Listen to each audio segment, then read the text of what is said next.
आप सभी का हार्दिक स्वागत करते हैं। इस वीडियो को पूरा लास्ट तक देखिएगा, तभी आपको अच्छे तरीके से समझ में आएगा और जिंदगी भर के लिए ये टॉपिक आपको याद हो जाएगा। पॉलिटी का टॉपिक है संविधान की प्रमुख समितियां एवं उनके अध्यक्षों के बारे में। सभी परीक्षा के लिए जितनी भी परीक्षा हो रही हैं और आगे जितनी होंगी उन सभी के लिए ये उपयोगी है।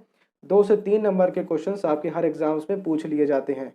तो पहला कि आप देख रहे हैं संचालन समिति के अध्यक्ष कौन है, तो डॉक्टर राजेंद्र प्रसाद। कैसे याद करेंगे जीवन भर करिए, आइए समझ लेते हैं। संचालन समिति से आपको संचालन पकड़ना है और डॉक्टर राजेंद्र प्रसाद से राजेंद्र पकड़ना है। राजेंद्र से आपको राजा पकड़ना है और राजा ही अपनी प्रजा का क्या करता है, संचालन करता है। तो आपको याद हो गया, बहुत ही अच्छी ट्रिक है, कोई इसमें प्रॉब्लम नहीं हुई आपको। अगला देख लीजिए, संघ संविधान समिति। संघ संविधान समिति के अध्यक्ष कौन है, पंडित जवाहरलाल नेहरू। तो इसमें आप क्या करना है, जवाहर से आपको अपना अलग वर्ड बना देता है जा बाहर। जब आप ऑस्ट्रेलिया जाते हैं तो आप अपने संघ से बाहर जाते हैं, यानी कि जवाहर। जा बाहर से आपको जवाहर याद कर लेना है। पंडित जवाहरलाल नेहरू के कौन से समिति के अध्यक्ष है, तो संघ समिति के अध्यक्ष है। आपको याद हो गया। इसके बाद में एमसीबी भी आपको करवाऊंगा, जिससे आपको अच्छे तरीके से ये नॉलेज हो जाएगी इसकी। अगला जो है वो है प्रांतीय संविधान समिति। प्रांतीय संविधान समिति के देखिए, पहले जो पिंड होता है, प्रांत होता है, उनके जो पिंड पंजाब में होते हैं, पंजाब में बुलाता है गांव के पिंड को, तो उन सबके जो पिंड को संभालने वाले कौन होते हैं, वो होते हैं सरदार। तो इसी प्रकार से प्रांत को भी संभालने वाले कौन होंगे, सरकार, यानी सरकार होंगे, यानी कि सरदार होंगे। ठीक है, सरदार से आपको सरकार याद आ जाएगा। तो प्रांतीय को संभालने वाले क्या हो जाएंगे, सरदार हो जाएंगे। अगला देखते हैं हम लोग, संघ शक्ति समिति। अब आपको कैसे याद करेंगे, संघ शक्ति यानी कि पूरे संघ की अगर आपको शक्ति मिल जाए तो आप किसी को भी जा बाहर यानी कि बाहर निकाल सकते हैं।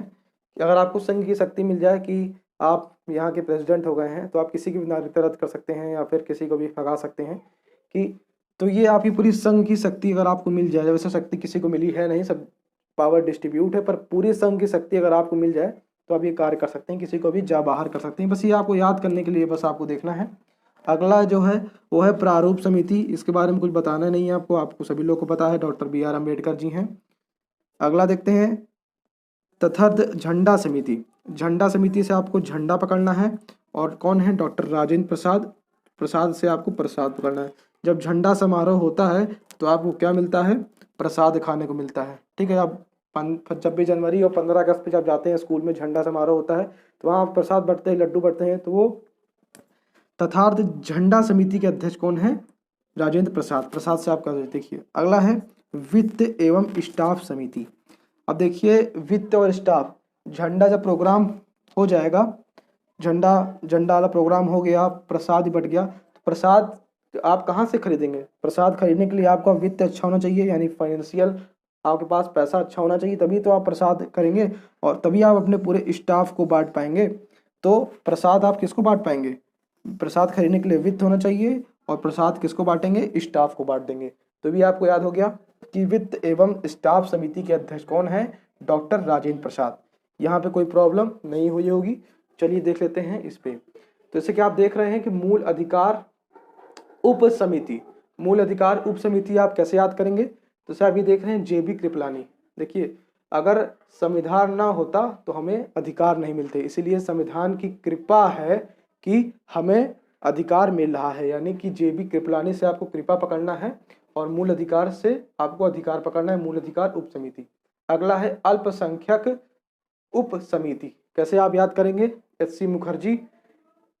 तो देखिए अल्पसंख्यकों पर जब भी अत्याचार होगा तो SC से आप कर लेंगे, हाई कोर्ट में जाएंगे, मुखर्जी से यानी कि अर्जी दे देंगे कि जब भी अल्पसंख्यकों के साथ कोई भी बुरा बर्ताव होगा तो हम हाई कोर्ट जाके अर्जी दे देंगे कि आप ये देखिए कि ये अल्पसंख्यकों के हितों के साथ क्या हो रहा है, तो हाई कोर्ट उस पर एक्शन लेगी।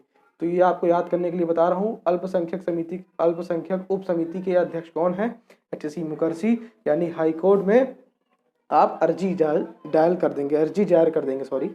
अगला है प्रक्रिया नियम समिति। प्रक्रिया नियम समिति के लिए क्या है, डॉक्टर राजेंद्र प्रसाद। देखिए डॉक्टर राजेंद्र प्रसाद यहाँ पे भी आया था और यहाँ पे भी आया था। देखिए झंडा जब समिति होगी, झंडा वाला प्रोग्राम होगा कि पहले आते हैं चीफ गेस्ट, फिर वो झंडा रोहण करते हैं, तो एक प्रकार की, और उसके बाद फिर पैसा देते हैं हम लोग, फिर स्टाफ को क्या प्रसाद बढ़ता है, तो एक प्रकार की प्रक्रिया है।